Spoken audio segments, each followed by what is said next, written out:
Hello friends, आप सभी का स्वागत है मेरे चैनल बेरोज़गार एस्पिरेंट पर। तो आज हम बात करने वाले हैं एक बहुत ही इम्पॉर्टेंट रिक्रूटमेंट जो आया है 2023 का। ये है AWES का। तो ये आर्मी वेलफेयर एजुकेशन सोसाइटी की तरफ से जो हर साल ही ये फॉर्म आता है। तो इस बार इन्होंने दिया है TGT, PGT और PRT रिक्रूटमेंट के लिए 2023 नोटिफिकेशन। बहुत सारे स्टूडेंट्स ऐसे हैं हमारे साथी जो काफ़ी कंफ्यूज हैं इस वैकेंसी को लेके। अब वैकेंसी क्या ही कहें, ये हर साल ये फॉर्म आता ही है। तो ये एक तरह से जैसे आपका एलिजिबिलिटी टेस्ट मान के चलिए। ये ऐसा है कि जैसे आपको बस आर्मी स्कूल में टीचर बनने के लिए एक कार्ड चाहिए, एक ऐसा स्कोर कार्ड चाहिए जैसे टेट और सीटेट हम देते हैं एलिजिबिलिटी एग्ज़ाम। तो आप देख सकते हैं यहाँ पे आर्मी वेलफेयर एजुकेशन सोसाइटी। और ये जो है आपका इम्पॉर्टेंट डेट्स वगैरह दी हैं। तो मैं पहले बता दूं कि ये एग्ज़ाम जो है वो हर साल कंडक्ट कराया जाता था और इस साल भी हो रहा है। तो अभी तक तो इसका था कि ये 3 इयर्स वैलिडिटी इसकी होती थी और वो काफ़ी चीज़ें थी इसमें जो है, और बच्चे काफ़ी इसको लेके जो है नेगेटिव बातें भी करते थे।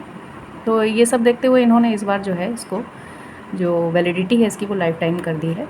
और अब ऐसा माना जा रहा है कि ये जो स्कोर कार्ड मिलेगा आपको अगर आप पास आउट कर लिए इस एग्ज़ाम को, तो वो स्कोर कार्ड जो है वो आपका लाइफ टाइम के लिए एलिजिबल होगा। इस बार इन्होंने फॉर्म की फ़ीस रखी है 385 रुपये जनरल OBC के लिए, SC ST के लिए भी 385। तो ये जो है एप्लीकेशन आपका 20 तारीख से, मतलब 20 जुलाई से ये ऑन था और अब 10 तारीख को, मतलब 10 सितंबर मान के चलिए ये ऑफ होगा, मतलब ये इसकी लास्ट डेट होगी। आगे आप देख सकते हैं यहाँ पे कि एग्ज़ाम डेट भी इन्होंने दे दी है, ठीक है। तो 30 तारीख इन्होंने दे दिया है एग्ज़ाम का, सितंबर में जो है इन्होंने एग्ज़ाम की डेट भी रख दी है। तो 30 और 1 में से किसी एक दिन पड़ेगा, या जैसे TGT PGT का अलग अलग कराते हैं तो उस हिसाब से अगर आपने दोनों में डाला है तो दोनों आपको देना रहेगा अलग अलग तारीख को, ठीक है। आगे देख सकते हैं यहाँ पे AWES आर्मी स्कूल्स के लिए जो एज लिमिट है टीचर्स की, तो एक बहुत ही इंपॉर्टेंट चीज़ है जो आपको क्लियर नहीं हो पाती है। जैसे यहाँ पे देखिए, ये जो है यहाँ पे दिया है फ्रेश कैंडिडेट्स। तो फ्रेश कैंडिडेट्स बिलो 40 ईयर्स तो इन यूनिफॉर्मली इन्होंने दे दिया TGT PGT के लिए। लेकिन यहाँ पे जो है इन्होंने लिखा है NCR स्कूल्स, मतलब जो दिल्ली से रिलेटेड है, दिल्ली के आसपास के जो स्कूल होंगे, दिल्ली NCR, वहाँ के लिए जो है वो एज क्राइटेरिया अलग है। जैसे TGT PRT इन्होंने लिख दिया 29 ईयर्स और PGT के लिए 36 ईयर्स, तो मतलब बिलो इसके होना चाहिए। एक्सपीरियंसड कैंडिडेट जो इनके यहाँ पढ़ा चुके हैं या कहीं other central government state government पढ़ाया है ऐसा कुछ है तो 57 ईयर्स इन्होंने दे दिया। वैसे ये इंटरनल के लिए ही रखेंगे ये, और एज रिलैक्सेशन जो है बाकी अगर है तो वो एज़ पर रूल है। अब इसके बाद जो है आप देख सकते हैं यहाँ पे डिफरेंट वैकेंसीज़ दी हुई हैं, देख लीजिए PGT की। अब मज़े की बात देखिए इसमें कि बहुत सारे सब्जेक्ट्स में आपको इन्होंने क्लियरली मेंशन कर दिया है कि भाई जो सब्जेक्ट है उसी में हमको मास्टर्स चाहिए PGT के लिए। तो अब जैसे बायो के स्टूडेंट्स को प्रॉब्लम होगी, कैसे? बायो में केवल एक ऑप्शन इन्होंने दिया है कि भाई ज़ूलॉजी से आपका B.Ed होना चाहिए, B.Ed डिग्री, और ज़ूलॉजी से आपका MSc मतलब मास्टर्स डिग्री होनी चाहिए, तभी हम आपको एलिजिबल मानेंगे फॉर PGT बायोलॉजी। अब आगे भी आप देख सकते हैं बायोटेक्नोलॉजी की भी हैं इसमें वैकेंसीज़, तो साइकोलॉजी हो गया, कॉमर्स हो गया, मतलब इस तरह से। अब TGT में देख लीजिए इन्होंने सीधे दे दिया है। तो TGT में खुशी की बात यह है कि इन्होंने सीटेट नहीं मांगा है, ठीक है। तो सीटेट नहीं है, B.Ed डिग्री है अगर आपके पास तो आप एलिजिबल हैं। बैचलर डिग्री होनी चाहिए उस सब्जेक्ट की प्लस B.Ed डिग्री। अब आप देख सकते हैं यहाँ पे बायोलॉजी वगैरह का या साइंस का, फिज़िक्स केमिस्ट्री सबका अलग अलग इन्होंने दिया है। तो जैसे KVS वगैरह में आता है, आप देखें उसमें साइंस आता है और उसमें कहता है आपसे कि जो है ज़ूलॉजी, बॉटनी, केमिस्ट्री से आपका MSc हो, ठीक है। मैथ्स नहीं, मैथ्स को ये लोग नहीं लेते हैं। लेकिन यहाँ पे आप देख सकते हैं यहाँ पे दिया हुआ है कि फ़िज़िक्स है तो bachelor degree in physics, chemistry bachelor degree in chemistry, और बायोलॉजी तो बैचलर डिग्री इन बायोलॉजी। तो एक कैंडिडेट जो है वो बैचलर डिग्री इन केमिस्ट्री का है अगर, ठीक है, और bachelor degree in botany zoology उसके पास है तीनों सब्जेक्ट में, तो वो अप्लाई कर सकता है केमिस्ट्री में भी और बायोलॉजी में भी, ठीक है। और फिज़िक्स तो आपका होता नहीं है बायो के साथ। चलिए भाई आगे बढ़ते हैं। PRT के लिए इन्होंने B.Ed मांगा है, लेकिन अभी कोर्ट का जो चल रहा है B.Ed के स्टूडेंट्स के लिए, तो उसको मद्देनज़र रखते हुए कुछ कहा नहीं जा सकता। बाकी 2 ईयर डिप्लोमा वाले तो है ही हैं एलिजिबल। अब आगे देखते हैं यहाँ पे नोटिफिकेशन। तो मैं ज़रा आपको दिखा दूँ फ्रेंड्स, इनका जो मेन इन्होंने क्या लिखा है जॉब, क्योंकि बच्चों का ये क्वेश्चन होता है कि जॉब कहाँ मिलेगी, कैसे मिलेगी। तो मैं यहाँ नोटिफिकेशन देख लेती हूँ। आप देखिए यहाँ पे ये है नोटिफिकेशन।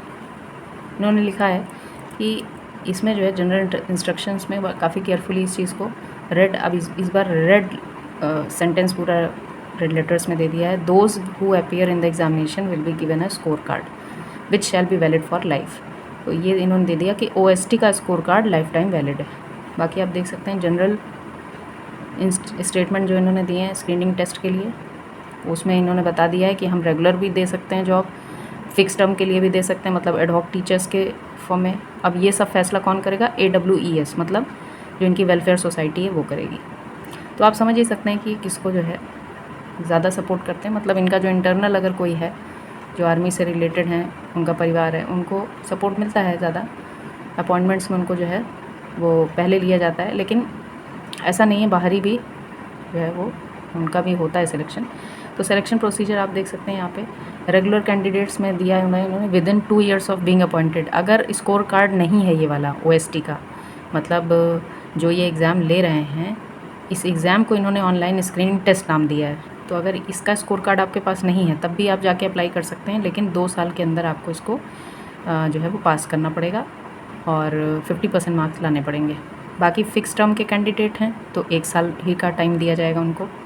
वैसे मैं बता दूं आपको, किसी भी आप आर्मी स्कूल में जाओगे तो सबसे पहले वो यही कहेंगे कि आप OST ले आइए, स्कोर कार्ड दिखाइए, और अगर आपके पास नहीं है तो वो सीधे वापस भेज देते हैं। लेकिन आप यहाँ पे देख सकते हैं स्टेटमेंट दिया है for candidates who have already qualified in OST above condition will not apply, और इन्होंने दे दिया कि except for those who would apply on fix term.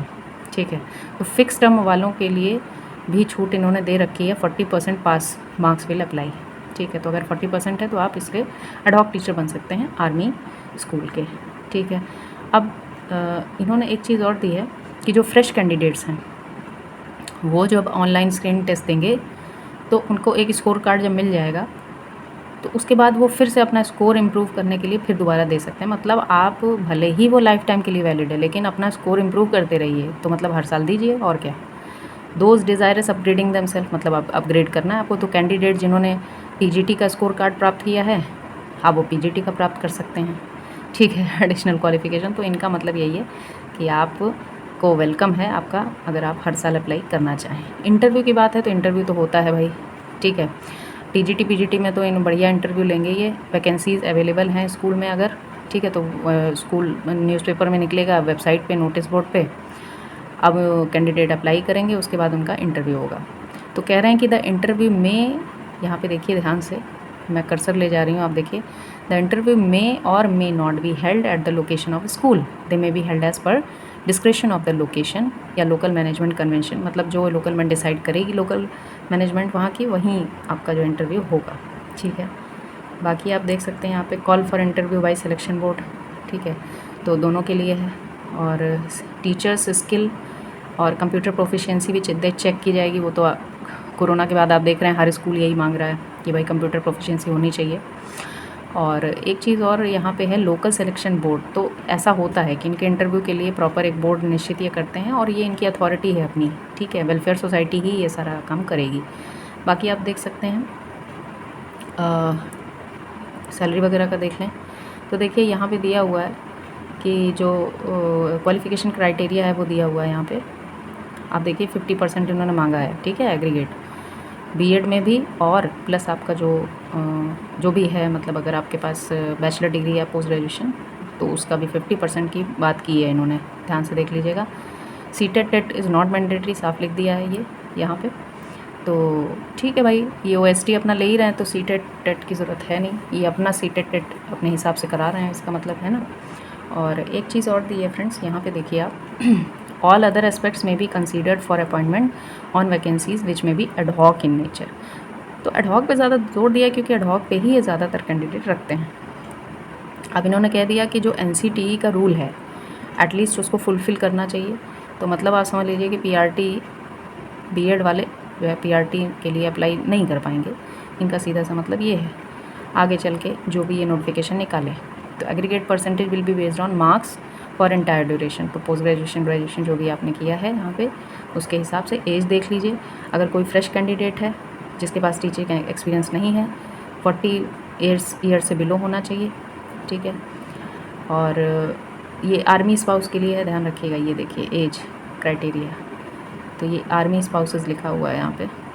तो एज 40 ईयर्स फ्रेश के लिए, और 5 ईयर्स का अगर एक्सपीरियंस है तो बिलो 45, ठीक है। और 7 ईयर्स का एक्सपीरियंस तो 50। अब ऐसे ही देख लीजिए। अब आगे यहाँ पे अदर्स के लिए, ठीक है। तो अदर्स के लिए क्या है, अदर्स के लिए है कि अगर आप फ्रेश कैंडिडेट हैं, कोई एक्सपीरियंस नहीं है तो 40 बिलो होने चाहिए, और अगर है एक्सपीरियंस तो 57 चलेगा, ठीक है। अब आप यहाँ देख सकते हैं। बाकी जो भी चीज़ें हैं नोटिफिकेशन में वो आप जाके पढ़ भी लीजिएगा। एग्ज़ाम सेंटर वगैरह इन्होंने पहले ही दे रखा है, जहाँ पे आप जाएंगे वेबसाइट पे तो तुरंत ही वहाँ पे प्रयागराज भी है, और भी कई सिटीज़ का नाम दिया हुआ है, वो आप देख लीजिएगा, ठीक है। और बाकी इनका जो कंप्यूटर बेस्ड एग्ज़ाम होता है, मैं बता दूं, नेगेटिव मार्किंग 1/4 होती है, 200 क्वेश्चंस होते हैं, और इनमें जो है कैंडिडेट्स को कंप्यूटर पे ही एग्ज़ाम देना होगा, और 50% अगर लाते हैं तो आप पास माने जाएंगे। क्वेश्चन जो भी है, क्वेश्चन सिलेबस क्या है वो देख लीजिएगा। फाइनल स्कोर कार्ड जो होगा, वो फाइनल स्कोर कार्ड आपका माना जाए, वही मान्य होगा। अगर आपको कोई दिक्कत है तो फिर आप उसके लिए कर सकते हैं शिकायत, लेकिन उसमें पैसा लगेगा, ठीक है, ध्यान दीजिएगा इस बात का। बाकी रजिस्ट्रेशन प्रोसीजर वगैरह देख लीजिए जो भी है, और लास्ट डेट उन्होंने दे रखी है सारी। एडमिट कार्ड मतलब 30 मान लीजिए, आपको 30 तारीख को एग्ज़ाम देना है, 30 सितंबर, ठीक है, तो ज़्यादा दिन है नहीं। तो फ्रेंड्स यही कुछ बातें थी आपको जो बतानी थी। और AWES को लेके काफ़ी कन्फ्यूजन्स बच्चों में रहती है, तो ये अच्छी बात है कि इन्होंने इस बार लाइफ टाइम के लिए कर दिया है ना। तो अब ये तो प्रॉब्लम ख़त्म हुई कि मतलब AWES मान्य है नहीं है, फिर से एग्ज़ाम दो, हर बार पैसे खर्च करो, तो इन्होंने इसको अब लाइफ टाइम बना दिया है। तो अच्छी बात है, लाइफ टाइम कर दिया, लेकिन आप स्कोर इम्प्रूव करना चाहें तो हर बार डालते रहिए। बाकी डेट वगैरह क्लियर ही हो गई है, तो बस अगर आप चाहते हैं, इच्छुक हैं, तो आप इस फॉर्म को डाल सकते हैं। लेकिन आप ये मत सोचिएगा कि आप किसी वैकेंसी में अप्लाई कर रहे हैं, बल्कि ये एक एलिजिबिलिटी टेस्ट है। इसके बाद जो भी होगा वो अलग से एक टेस्ट होगा, इंटरव्यू होगा, जो भी होगा, तब जाके आप अप्लाई कर पाएंगे। वो भी आप परमानेंट होंगे या नहीं होंगे, इसकी कोई गारंटी नहीं है। तो फ्रेंड्स यही थी सारी बातें। अगर वीडियो अच्छा लगा हो, समझ में आया हो, तो you can subscribe the channel और लाइक कर सकते हैं। और बहुत बहुत धन्यवाद, आपने इतना समय दिया हमें। आगे भी हम कोशिश करेंगे ऐसी वीडियो लाते रहेंगे। Thank you friends.